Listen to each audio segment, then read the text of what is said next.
You know, about a week and a half ago, I preached a message in our weekend services that I called, I Will Choose Growth. Choose to see trouble as an opportunity for growth. Even if I don't like it, I'm going to choose to grow through this. And you know what? I actually got more pushback on that than any message so far this year. So today, I want to double down on that idea.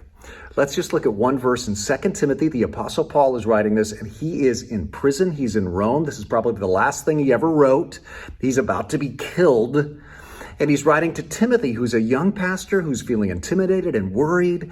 And Paul writes him about two things to remember when life goes wrong. These two principles are all throughout the book of 2 Timothy. Number one, pain is part of it. Pain is part of it, part of life, part of our calling as Christians. In fact, look at how many times Paul talks about it. Here in verse 8, he says, join with me in suffering for the gospel. Skip to verse 11. Of this gospel I was appointed. That is why I am suffering as I am. Chapter 2, verse 3, join me in suffering like a good soldier. Chapter 4, 5, endure hardship. Man, I kind of feel like saying, Paul, that is not a good sales pitch.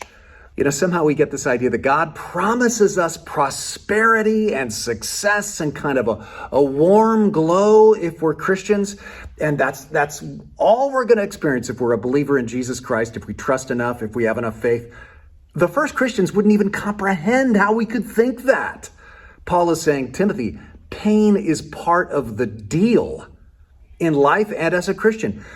In the Bible, Peter said it too. He said, you will suffer for your faith. James said it too. Rejoice when you encounter troubles of any kind. Jesus said it.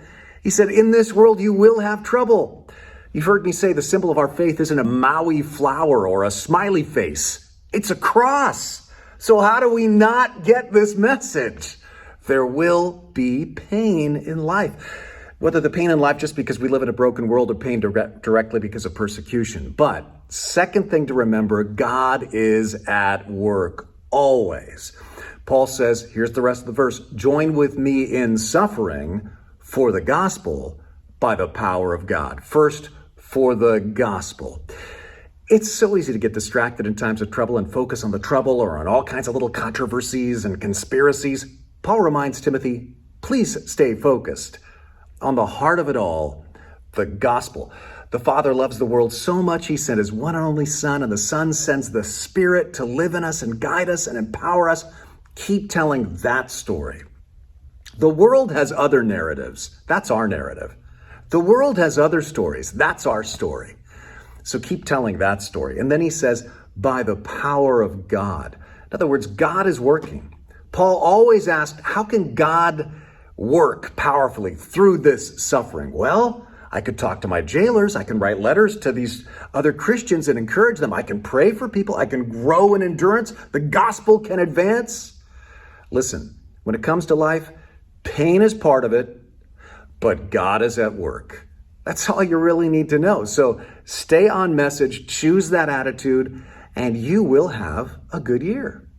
Hey, join us this weekend, Saturday, 6 p.m., Sunday, 9 and 11 in person at Twin Lakes Church or live stream at tlc.org/live. I'm going to be wrapping up this series, I Will Choose a Good Year, with the most important choice you could possibly make this year.